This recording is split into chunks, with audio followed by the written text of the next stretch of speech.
बिस्मिल्लाहिर्रहमानिर्रहीम। Software engineering के lecture number 6 के साथ मैं हूं मकबूल हुसैन। आज के लेक्चर में जो हम टॉपिक डिस्कस करेंगे उसका नाम है रैड मॉडल। रैड मॉडल का मतलब यानी जो स्टैंड फॉर है रैपिड एप्लीकेशन डेवलपमेंट है। तो आइए चलते हैं इसकी डेफिनेशन देखते हैं। सबसे पहले रैपिड एप्लीकेशन डेवलपमेंट क्या होता है। RAD is linear sequential software development process model that emphasizes a consistent development cycle using an element-based construct approach। यानी RAD एक लकीरी तरतीब सॉफ्टवेयर डेवलपमेंट प्रोसेस मॉडल है जो अंसर पर मबनी तामीराती नुक्ता नज़र को इस्तेमाल करते हुए एक जामिया तरक्याती साइकिल पर जोर देता है। If the requirements are well understood and described and the project scope is constant, the RAD process enables the development team to create a fully functional system within a consist of period of time। अगर तकाज़ों को अच्छी तरह से समझा जाए और बयान किया गया हो और प्रोजेक्ट का दायरा कार एक रुकावट है और तो रैड अमल तरक्याती टीम को काबिल बनाता है और एक मुख्तसर वक्त के अंदर यानी एक शॉर्ट वक्त के अंदर मुकम्मल तौर पर फ़ाल निज़ाम तश्कील दे सकता है। यानी कहने का मतलब ये चीज़ है कि भी रैड एक ऐसा मॉडल है जो स्पीड के साथ हम एक्सेस कर सकें यानी उसको कंप्लीट कर सकें। रैड अगर सिंपल अगर मैं उसकी एग्जांपल देता चला जाऊं, मिसाल के तौर पर एक जो स्ट्रक्चर है यानी जो सॉफ्टवेयर है वो आपके पास बना हुआ है, चलते चलते अगर किसी सॉफ्टवेयर में किसी जगह को पर कोई प्रॉब्लम आ जाती है तो आप अपने डेवलपर के पास जाते हो जिससे आपने पहले प्रोजेक्ट बनाया है, या किसी भी डेवलपर के पास जाते हो तो आप उसे ये कहते हो कि भी ये प्रोजेक्ट है मैंने बनवाया हुआ है, इसमें से एक पार्ट सिर्फ एक पार्ट है वो प्रॉब्लम कर रहा है, तो डेवलपर जो है वो सिर्फ उसी पार्ट को देखेगा, बाकी जो पूरे ओवरऑल जो है प्रोजेक्ट को यानी सॉफ्टवेयर को वो नहीं देखेगा। तो यानी रैड एक ऐसा डेवलप मॉडल है कि भी यानी हम उसी पार्ट्स को देखें और उसी को ही स्पीड के साथ चेक करके रिक्वायरमेंट के मुताबिक उसे ठीक कर दें और उससे पहले सॉफ्टवेयर का यानी बाकी स्ट्रक्चर को देखने की ज़रूरत नहीं होती। जिस तरीके से वाटरफॉल मॉडल में तो पूरे का पूरा नया प्रोजेक्ट बनाना होता है, लेकिन रैड मॉडल में ऐसा नहीं होता। रैड मॉडल में हमने क्या चीज़ें सिर्फ यूज़र की रिक्वायरमेंट को देखते हुए हमने स्पीड के साथ डाटा को एक्सेस करना है और उसके मुताबिक क्या चीज़ें जो उसके सॉफ्टवेयर में प्रॉब्लम आ रही है उसको दूर करना होता है। तो rapid application development, RAD application development is the concept that produce can be developed faster and higher quality through। तो यानी रैपिड एप्लीकेशन क्या चीज़ है, एक कंसेप्ट है जो किसी भी प्रोजेक्ट को बनाने में डेवलप करने में यानी स्पीड के साथ और अच्छी क्वालिटी के साथ हम उसको देख सकते हैं। Gathering requirement using the workshop and focus group, यानी जिस तरीके से मैंने अभी आपको बात की कि यानी हमारे पास जब भी हम मुख्तलिफ़ किस्म की वर्कशॉप्स हैं या फोकस ग्रुप्स का इस्तेमाल करते हुए ज़रूरियात जमा की जाती हैं, उसके बाद prototype and earlier retrieve user testing design, यानी डिज़ाइन बने होते हैं डिज़ाइनों को दोबारा तजर्बा का सार्फ की जांच, यानी उसमें ये चीज़ है कि भी जो भी डिज़ाइन बना हुआ है उसको दोबारा देखना एंड द री use of the software components, यानी जो सॉफ्टवेयर बना हुआ है उसके अज्जा को दोबारा इस्तेमाल करना। यानी रैड मैंने जिस तरीके से अभी पहले बताया कि हमने नया नहीं बनाना, जो सॉफ्टवेयर बना हुआ है उसको री यूज़ उसके कंपोनेंट को री यूज़ करना, उसे देखना कि भी इसमें क्या प्रॉब्लम आ गई है। The rigid place schedule that faster design improve to the next produce version. तो इसमें ये चीज़ें सख्ती से चलने वाला जो निज़ाम है यानी निज़ाम औकात वाला जो डिज़ाइन की बेहतरियों को अगले मसनून की विजन की तरफ इशारा करता है। तो इसमें यही चीज़ है कि भी हम देखी जाएगी कि भी यानी डिज़ाइन को किस तरीके से उसको इम्प्रूवमेंट किया जाए और उसका नेक्स्ट वर्जन में किस तरीके से लेकर आया जाए। मिसाल के तौर पर जिस तरीके से कुछ सॉफ्टवेयर ऐसे होते हैं जिस तरह विंडो 8 है या 8.1 है, तो उसी में ही थोड़ी सी अपडेट करके उन्होंने विंडो 10 कर दी, हालांकि पीछे वाली जो कुछ विंडो 8 में प्रॉब्लम आ रही थी उसको उन्होंने अपग्रेड करके क्या चीज़ें विंडो 10 में अपडेट कर दिया। इसी तरीके से ऑफिस जो 16 था माइक्रोसॉफ्ट ऑफिस का, उसको अपडेट करके क्या चीज़ें वो ऑफिस 19 कर दिया। तो इसमें यही चीज़ है कि भी यानी पिछले वाला सारा ख़राब नहीं है, उसमें चंद प्रॉब्लम्स आ रही हैं, मिस्टेक्स हो रही हैं या हमारी रिक्वायरमेंट पूरी नहीं हो रही, इसलिए हम क्या चीज़ें एक प्रोजेक्ट बनाते हैं और यहाँ एक मॉड्यूल बनाते हैं। उस मॉड्यूल को हम रैपिड एप्लीकेशन डेवलपमेंट का नाम देते हैं। तो ये हमारा स्ट्रक्चर है रैपिड एप्लीकेशन का, यानी जो डिज़ाइन है उसमें ये चीज़ें कि भी यानी हमारे पास सबसे पहले बिजनेस मॉडल होगा, उसके बाद डाटा मॉडलिंग है, उसके बाद प्रोसेस मॉडलिंग है, नेक्स्ट क्या चीज़ें एप्लीकेशन जनरेटर, और उसके बाद टेस्टिंग और टर्नओवर देख कर क्या चीज़ें हम प्रोजेक्ट को वापस कर देंगे। इसमें कहने का मतलब ये चीज़ है वाटरफॉल मॉडल में ज़्यादा स्टेप थे, इसमें जो है वो स्टेप कम होते हैं क्योंकि इसमें ज़्यादा प्लानिंग की भी हमें ज़रूरत नहीं होती। तो इसमें मंदरजा सिर्फ 5 पॉइंट है।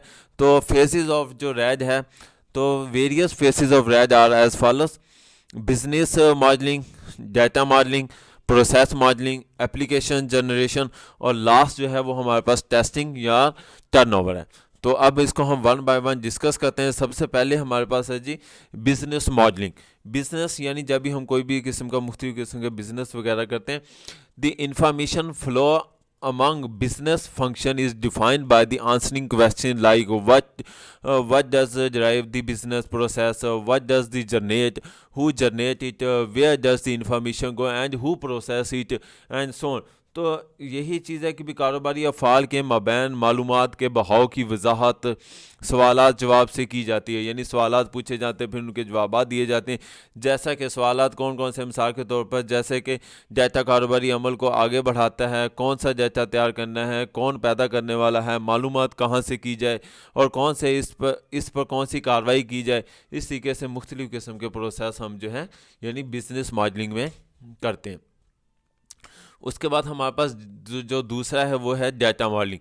डाटा मॉडलिंग यानी data collect from business modelling is redefined into the set of object data needed to support business. तो बिजनेस मॉडलिंग से जमा करदा जो डाटा है को डाटा ऑब्जेक्ट के एक मजमूए में बेहतर बनाया जाता है, यानी जो डाटा बिजनेस मॉडलिंग में इकट्ठा किया जाए उसको क्या चीज़ें यानी बेहतर से बेहतर बनाने की कोशिश की जाती है जो कारोबार की हमायत के लिए दरकार हो, यानी ताकि हम क्या चीज़ें उसको आसानी के साथ सही तरीके से इस्तेमाल कर सकें। The attributes characters of each entity the identified and the relation between these object and defined. तो यानी औसाफ हर चीज़ हर शय की निशानदेही की जाती है और इन डाटा की अशिया के मबैन ताल्लुक़ वगैरह की वजाहत भी की जाती है। नेक्स्ट हमारे पास जो वो है जी process modelling. Process modelling means the information object define in the data modelling phase are transfer to achieve the data flow necessary to implement the business faculties. तो इसमें यही चीज़ है कि भी कारोबारी फ़ेल को नाफज करने के लिए ज़रूरी अदाद शुमार के बहाव को हासिल करने के लिए डाटा को मॉडलिंग के मरहले में गुजारा जाता है। यानी हम इसमें मुख्तलिफ़ किस्म की मॉडलिंग करेंगे भी, यानी उसका फ़्लो बनाएंगे कि पहले कौन सा काम करना है उसके बाद कौन सा करना है और इसमें से कौन कौन सी यानी इंफॉर्मेशन ऑब्जेक्ट की तब्दील किया जाता है। उसके बाद हमारे पास है यानी the process descriptive are create for adding modification deleting and retrieving the data of the processing की वजाहतें डाटा ऑब्जेक्ट को शामिल करने, इसमें तरमीम करने, हज़फ करने या जो बाकी चीज़ें हैं यानी कि उसको रिट्रीव करना, यानी जो डाटा है उसको वापस हम किस तरीके से लेकर आ सकते हैं। तो ये सारा जो स्टेप है वो हम किस में करते हैं, वो डाटा मॉडलिंग में किया जाता है। उसके बाद जो फोर्थ फेज़ है वो हमारे पास है जी application generation. Automatic tools are generate faculty to construct the software, यानी जब भी हम कोई भी सॉफ्टवेयर वगैरह बनाते हैं तो उसमें मुख्तलिफ़ किस्म के टूल्स वगैरह इस्तेमाल किए जाते हैं ताकि क्या चीज़ है वो काम हमारा आसानी के साथ हो सके। इवन हत्ता के use of fourth GLI techniques वगैरह भी हम इस्तेमाल कर सकते हैं। उसके बाद है जी टेस्टिंग एंड टर्नओवर। आपको पता है कि जब भी हम कोई भी सॉफ्टवेयर वगैरह बनाते हैं तो उस वक्त तक यूज़र के हवाले नहीं करते जब तक हम उसको प्रॉपर तरीके से टेस्ट ना कर लिया जाए। तो Many of the programmer components have already been tested since RAD himself reuse. यानी बहुत सारे जो प्रोग्रामिंग कंपोनेंट है उसको क्या चीज़ें पहले ही टेस्ट कर लिया जाता है रैड के यानी रैड के इस्तेमाल होने से पहले, क्योंकि मैंने जिस तरीके से शुरू में बताया था कि भी रैड नया सिस्टम नहीं बनाना, जो पुराने वाला सिस्टम है उसमें क्या चीज़ें मज़ीद चेंजिंग वगैरह की जाती है. This reduce of overall testing time but the new part must be tested. लेकिन हमने सारे पार्ट्स को नहीं टेस्ट करना, लेकिन जो हमने पार्ट्स बनाया है ना उसको सिर्फ टेस्ट करेंगे. And it is interface must be fully exercise. और हम ये देखा जाएगा कि भी जो हमने किया है वो काम प्रॉपर तरीके से चल रहा है या नहीं चल रहा. उसके बाद है जी when to use RAD module, यानी हम रैज मॉड्यूल कब यूज़ करते हैं. तो when this system should need to create the project that modularize into short span time. जब हमारे पास टाइम कम होता है यानी थोड़ा टाइम है जिसमें क्या जब सिस्टम को प्रोजेक्ट बनाने की ज़रूरत हो जो मुख्तसर मुद्दत में हम यानी 2 से 3 माह में मॉड्यूलस किया जा सके. यानी हमारी कोशिश ये होती है कि भी यानी जो सिस्टम है यानी जो प्रोजेक्ट है वो इतना शॉर्ट हो छोटा हो ताकि उसको 2 से 3 मंथ में बना लिया जाए. When the requirement are well known, जब जो आपकी मालूमात है अच्छी तरह से मारूफ हो यानी पता हो कि भी कौन सी काम कैसे कैसे करना है. Van the technical risk is limited, यानी जो तकनीकी ख़तरा है वो महदूद हो, कम होने चाहिए. कम होंगे तो तब हम रैज माजे इस्तेमाल करेंगे. उसके बाद है जी when there is necessity to make a system which modules in 2 या 3 मंथ, यानी जब तकनीकी ख़तरा महदूद हो और जब कोई सिस्टम बनाने की ज़रूरत हो जो मुद्दत के लिहाज से पीरियड में महीनों में यानी 2 या 3 महीनों में क्या चीज़ें वो कंप्लीट हो सके. उसके बाद it should be use only if the budget allow to the use automatic code generative, यानी जब हमारा जो बजट है वो कम हो यानी हमारी इजाज़त नहीं देता कि हम सारा बजट को क्या चीज़ें इसी में इस्तेमाल कर दें. तो इसके एडवांटेज कौन कौन से हैं जी, डिफरेंट एडवांटेज है जो वन बाय वन हम डिस्कस करेंगे. सबसे पहला है जी the model is flexible to change, यानी ये मॉडल तब्दीली के लिहाज से लचकदार है. जब चाहे हम जहाँ चाहें क्या चीज़ें इसमें तब्दीली यानी चेंजिंग कर सकते हैं. In this model change the adopted, यानी इस मॉडल में तब्दीलियाँ जो है ना वो काबिल कबूल हैं. Each phases is RAD bring highest priority functionality to the customer, यानी इसमें रैड में हर मरला ग्राहक जो है के लिए आला तरजीती फ़ालियत लाता है. यानी जब भी हम कोई भी प्रोजेक्ट वगैरह यानी रैड के ज़रिए बनाते हैं तो उसमें हम क्या चीज़ें कस्टमर की रिक्वायरमेंट के मुताबिक कोशिश होती है कि भी जो उसने कहा है सिर्फ वही चीज़ की जाए और उसे में क्या चीज़ें उसकी स्पीड जो है वो प्रायोरिटी सिर्फ उसको दी जाए. ये ना हो कि भी सारे प्रोजेक्ट को देखते हुए इस्तेमाल करना शुरू कर दें. इट रिड्यूस डेवलपमेंट टाइम, तो इससे क्या चीज़ें यानी डेवलपमेंट की टाइम भी जो है इस कम हो जाती है यानी ज़्यादा टाइम नहीं लगता. It increase the reusability of the feature, तो ये खसूसियत के यानी इसमें रीयूजबिलिटी के फ़ीचर भी होते हैं यानी हम ये मॉडल को बार बार इस्तेमाल कर सकते हैं. अब जहाँ पर इसके एडवांटेज हैं तो वहाँ कुछ डिसएडवांटेज भी हैं. सबसे पहला तो ये चीज़ है कि भी इसके लिए स्किल की बहुत ज़्यादा ज़रूरत होती है. तो यानी इसमें क्या चीज़ है इसके लिए इंतहाई हुनरमंद डिज़ाइनर की ज़रूरत होती. यानी जो न्यू बंदा है ना यानी जो न्यू डेवलपर है जो न्यू सॉफ्टवेयर इंजीनियर है वो इसको नहीं बना सकता. यानी जो एक्सपीरियंस शुदा बंदा है वो देखते सारी कह सकते हैं कि हाँ भाई इसका ये पार्ट सही है, ख़राब है तो हम इसी को फ़ौरन ठीक कर देते हैं बाकियों की ज़रूरत में. लेकिन जो नया बंदा होता है जो नया डेवलपर होता है उसको क्या चीज़ है वो नया सॉफ्टवेयर तो बना सकता है, लेकिन जो सॉफ्टवेयर में प्रॉब्लम आई होती है जो पहले से सॉफ्टवेयर बने होते हैं उसमें क्या चीज़ है चेंजिंग उसमें एरर को ढूंढना उसके लिए काफ़ी ज़्यादा मुश्किल साबित हो सकता है. All application is not compatible with razz, यानी सारे के सारे जो प्रोजेक्ट हैं वो रैज में हम नहीं बना सकते क्योंकि कुछ ऐसे प्रोजेक्ट होते हैं जो क्या चीज़ है वो सारे के सारा देखना पड़ता है. यानी थोड़े से उसको यानी सिर्फ एक पॉइंट से हम क्या चीज़ है पूरे प्रोजेक्ट को सही नहीं कर सकते.